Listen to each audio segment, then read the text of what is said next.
প্রতিশোধ কিভাবে নিতে হয় কিংবা ক্রিকেট মাঠে কিভাবে নিজেদের শক্তিমত্তাকে প্রদর্শন করতে হয় সেটা খুব ভালোভাবেই জানে ভারতীয় দলের ক্রিকেটাররা।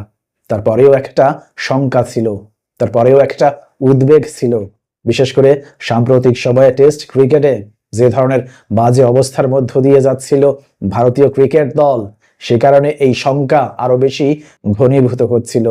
বিশেষ করে এই টেস্ট সিরিজের আগেই কিন্তু নিজেদের ঘরের মাটিতে নিউজিল্যান্ডের বিপক্ষে 3 ম্যাচের টেস্ট সিরিজে রীতিমতো ধবল ধোলাইয়ের শিকার হয়েছিল ভারতীয় ক্রিকেট দল, যে কারণে শঙ্কা ছিল ভারতীয় ক্রিকেট দল কি পারবে অস্ট্রেলিয়ার বিপক্ষে অস্ট্রেলিয়ার মাটিতে 5 ম্যাচের এই টেস্ট সিরিজের প্রথম ম্যাচেই জয়ের মধ্য দিয়ে নিজেদের পথ চলা শুরু করতে। উপরন্তু মরার ওপর খাড়ার ঘা হয়ে এসেছিল প্রথম ম্যাচেই নিয়মিত অধিনায়ক রোহিত শর্মার অনুপস্থিতি। এমনকি সাম্প্রতিক সময়ে টেস্ট ক্রিকেটে বড় ধরনের রান খরায় ভুগছিলেন ভারতের রান মেশিন বিরাট কোহলি। এমনকি প্রথম ম্যাচে এমন 5 জন ক্রিকেটার অন্তর্ভুক্ত ছিল যারা আগে কখনোই অস্ট্রেলিয়ার মাটিতে টেস্ট ম্যাচে অংশগ্রহণ করেনি, যে কারণে বড় ধরনের একটা শঙ্কা ছিল প্রথম ম্যাচ নিয়ে। এমনকি যে মাঠে প্রথম টেস্ট অনুষ্ঠিত হয়েছে সেই পার্থে 2018 সালে মুখোমুখি হয়েছিল ভারত এবং অস্ট্রেলিয়া, যে ম্যাচে ভারতকে 146 রানের বড় ব্যবধানে পরাজিত করেছিল অস্ট্রেলিয়া। সঙ্গত কারণেই প্রশ্ন ছিল ভারতীয় ক্রিকেট দল কি পারবে সকল অনিশ্চয়তাকে দূরে ঠেলে দিয়ে 2018 সালের সেই পরাজয়ের মধুর প্রতিশোধ নিতে। ভারতীয় ক্রিকেট দল পেরেছে সেই পরাজয়ের মধুর এক প্রতিশোধ নিতে, কারণ 295 রানের বড় ব্যবধানে পরাজিত করলো প্রথম ম্যাচেই তারা অস্ট্রেলিয়াকে, যেটা এখন পর্যন্ত অস্ট্রেলিয়ার মাটিতে রানের হিসেবে ভারতের সবচাইতে বড় জয়। এর আগের সবচাইতে বড় জয়টি ছিল 1977 সালে, যখন মেলবোর্ন টেস্টে অস্ট্রেলিয়াকে ভারতীয় ক্রিকেট দল 222 রানের ব্যবধানে পরাজিত করেছিল। এমনকি অস্ট্রেলিয়াকে অস্ট্রেলিয়ার মাটিতে ইনিংস ব্যবধানেও কিন্তু পরাজিত করেছিল ভারতীয় ক্রিকেট দল। ঘটনা 1978 সালে, যখন সিডনি টেস্টে দ্বারা অস্ট্রেলিয়াকে 1 ইনিংস এবং 2 রানের ব্যবধানে পরাজিত করেছিল। কিন্তু প্রশ্ন হচ্ছে 295 রানের এই বৃহৎ জয়ে কার অবদান আপনি সবচাইতে বেশি বলে মনে করেন? প্রথমেই যদি আমরা জসপ্রীত বুমরার দিকে তাকাই, তাহলে কি দেখতে পাই? ডানহাতি এই ফাস্ট বোলার একাই রীতিমতো গড়িয়ে দিয়েছেন অস্ট্রেলিয়ান ইনিংস। প্রথম ইনিংসে 5 উইকেট শিকার করার পর দ্বিতীয় ইনিংসে 3 উইকেট শিকার করেন, অর্থাৎ 2 ইনিংস মিলিয়ে 8 উইকেট শিকার করেন। মূলত তার দুর্দান্ত বোলিংয়ের সামনেই রীতিমতো তাসের ঘরের মতো ভেঙে পড়ে অস্ট্রেলিয়ান ব্যাটিং লাইন আপ, যে কারণে প্রথম ইনিংসে 104 রানে অল আউট হওয়ার পর দ্বিতীয় ইনিংসে 238 রান করেন। ফলশ্রুতিতে এই জয়ে জসপ্রীত বুমরার অবদান অনস্বীকার্য, একথা বলতেই হয়। মজার বিষয় কি জানেন? এই বুমরাকেই কিন্তু ম্যাচ শুরু হওয়ার আগের এক প্রেস কনফারেন্সে অস্ট্রেলিয়ার এক সাংবাদিক মিডিয়াম পেসার হিসেবে ব্যঙ্গ করেছিলেন।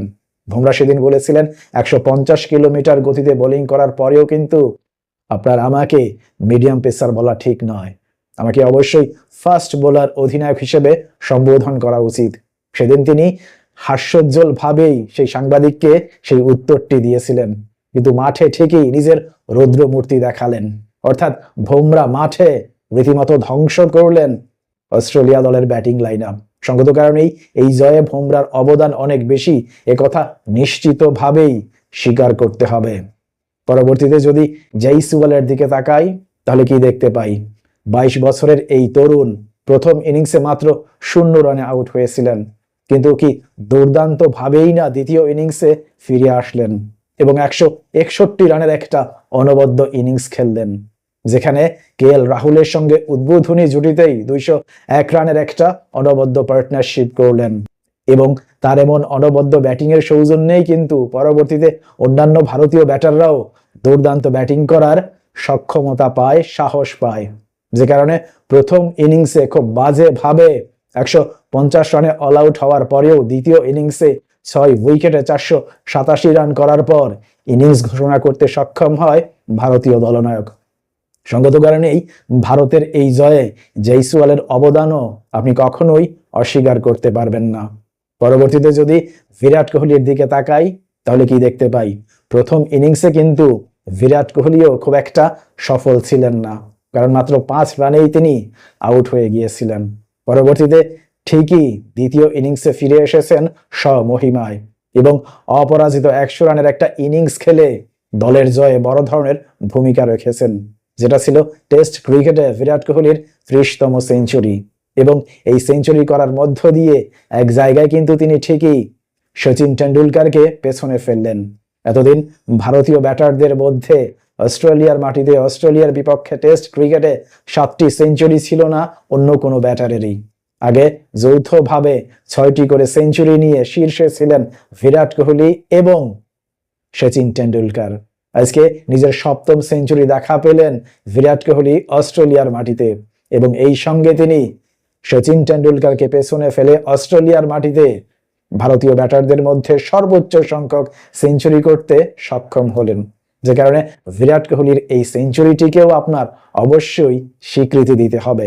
অন্যদিকে দল হিসেবেও কিন্তু দুর্দান্ত ক্রিকেট খেলেছে ভারতীয় ক্রিকেট দল। যখন যার পারফরমেন্স করার প্রয়োজন ছিল তখন কিন্তু ঠিকই তিনি পারফরমেন্স করেছেন, যদিও প্রথম ইনিংসে খুব একটা ভালো ব্যাটিং করতে পারেনি ভারতীয় ক্রিকেট দল। প্রিয় দর্শক, এত সব তথ্য উপাত্তের পর আপনার দৃষ্টিতে ভারতের এই দুর্দান্ত জয়ে কার অবদান সবচাইতে বেশি বলে আপনি মনে করেন? জসপ্রীত বুমরা, জয়সওয়াল, বিরাট কোহলি নাকি টিম ইন্ডিয়ার? আপনার মন্তব্য অবশ্যই কমেন্ট বক্সে লিখে জানান। ভালো থাকবেন সবাই। আল্লাহ হাফিজ।